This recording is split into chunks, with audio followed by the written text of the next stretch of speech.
भिन्न भिन्न वस्तुओं के संयोग से अनेक ऐसी वस्तुएं हैं जिनमें बहुत बड़ा परिवर्तन आ जाता है।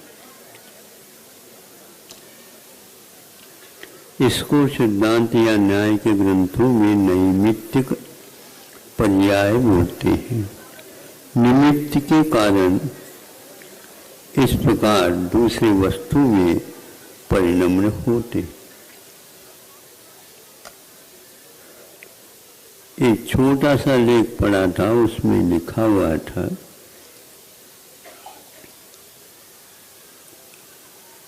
वह औषध जो निश्चित रूप से कम समय में भी अपना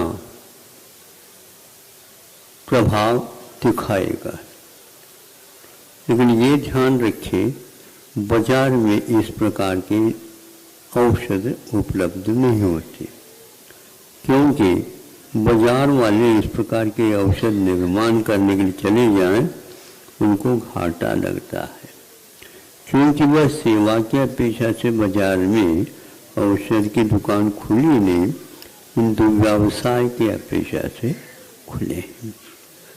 तो ऐसी स्थिति में वह दवाई ले आना, उस नाम से तो कई मिल सकते हैं, लेकिन उसकी सही पहचान क्या है तो बताया, इसको चंद्रमा की छाव में रख करके बनाया गया। सूर्य का भी छाव होता है क्या? सूर्य का भी छाव होता है, वो आताप के रूप में होता है, प्रभाव है उसका।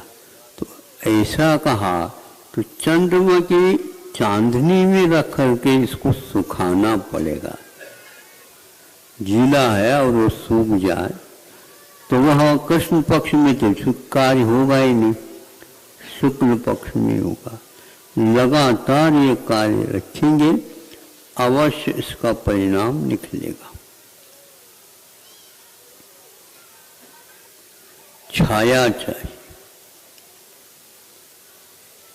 आप लोग भगवान से भी प्रार्थना करते हैं, भगवान आपकी छत्र छांव में हम रह जाएं।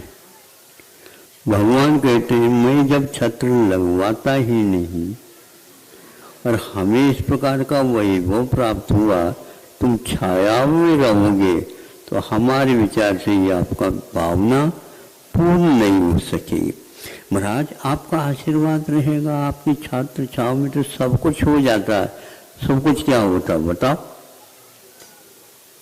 छत्र यदि हमारी छाव में पड़ रहा है तो वहां सोने का हो जाए, हो तो सकता है महाराज, हो भी जाए, लेकिन उस औषध में यदि चांदनी की छाव नहीं मिलती है तो वो काम में नहीं आई। इसको पढ़ करके हमें ऐसा लगा हर पदार्थ में ऐसा होता है क्या? नहीं।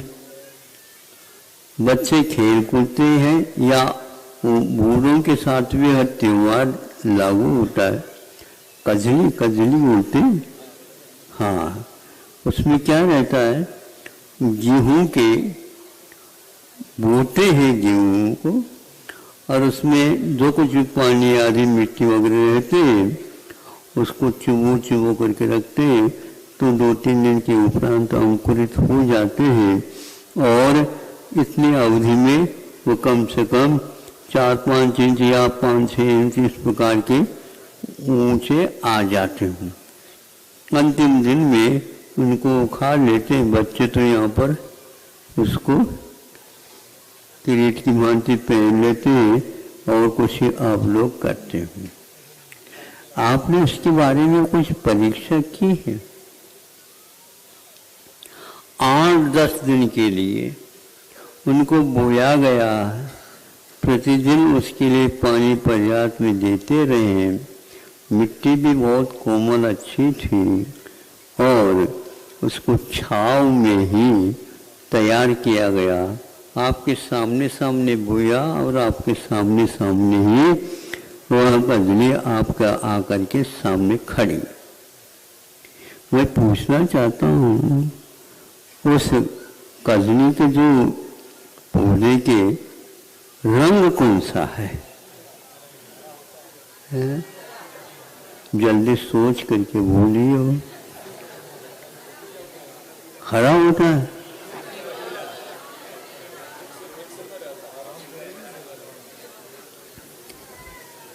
टीबी का मरीज जैसे सफेद या पीला पीला पीला पीला रहता है, वैसे वह रहता है। उसी कजली के समूल बिल्कुल जहाँ पर धूप भी आती थी, तो वहाँ पर रखने से उसका रंग हरा हरा रहा है, और ये पिलपिला जैसा रहा है।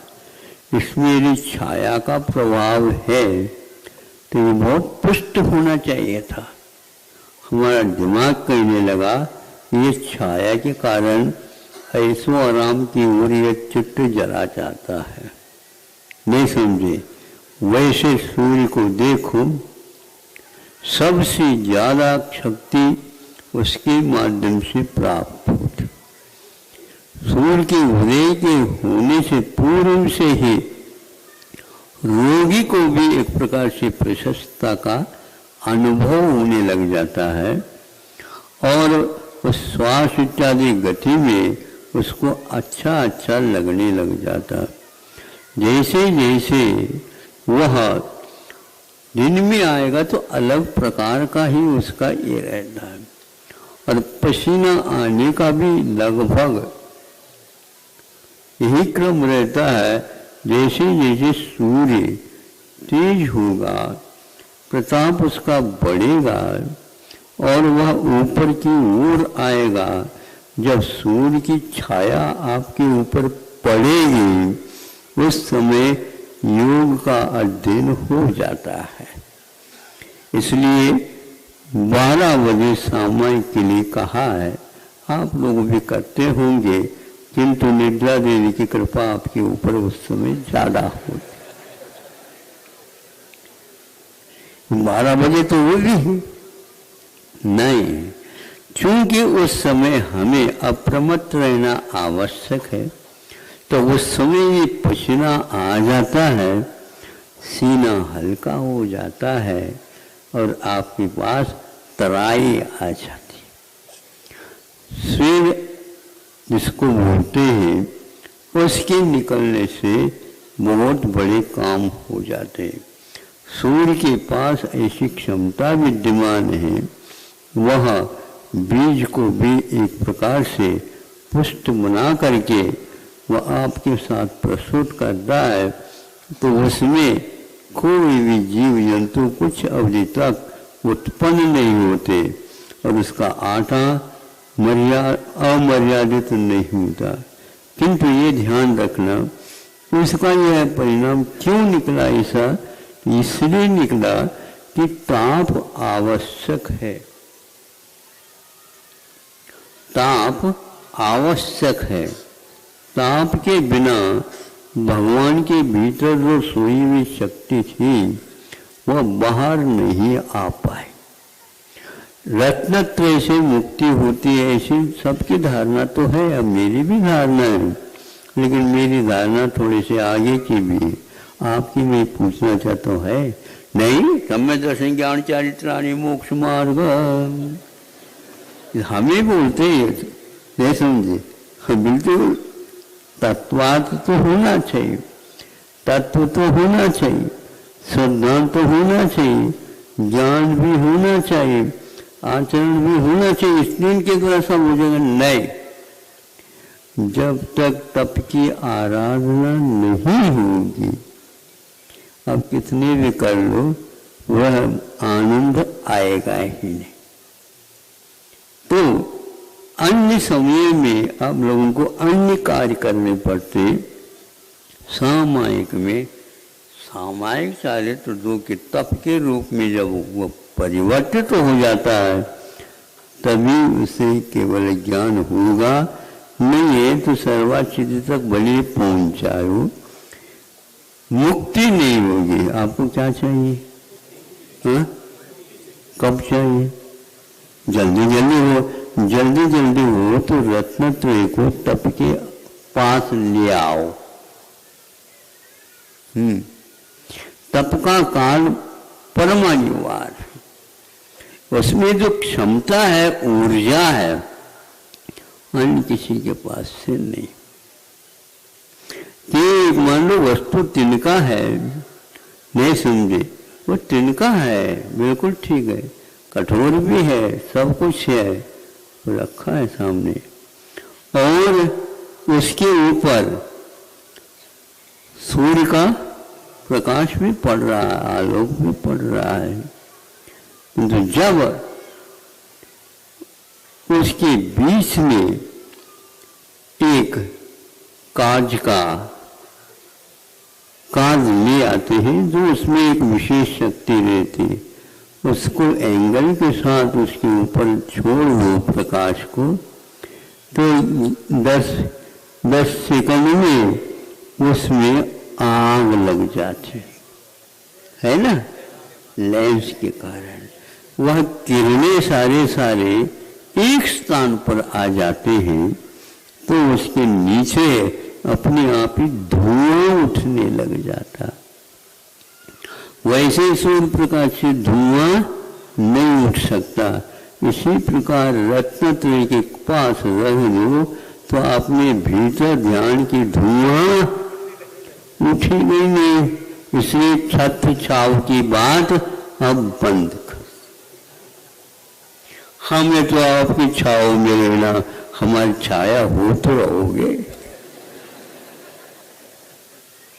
हम चारों तरफ से यदि तपेंगे, आपको भी तपना पड़ेगा ही।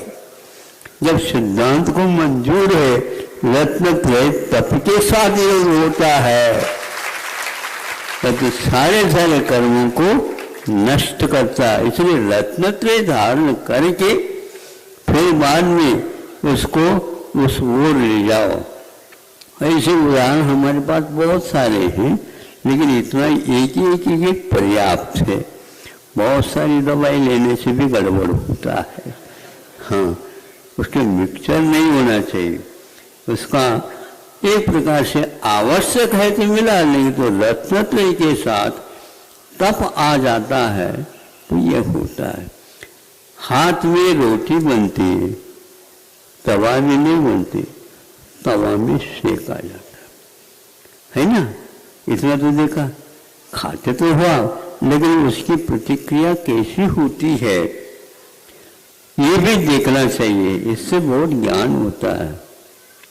फिर इसके उपरांत तवा में जब वह जिस रूप में आना था वो आ गया, लेकिन इसके बाद में वह चिपका हुआ रहता तवे को, इसको थोड़ा सा यूं करने से हिल भी जाता, मिल भी जाता। फिर इसके उपरांत सुन रहे हो? अब तो कहो। रविवार है ना, आज सब लोग सुन सके, इसको याद भी रखना है।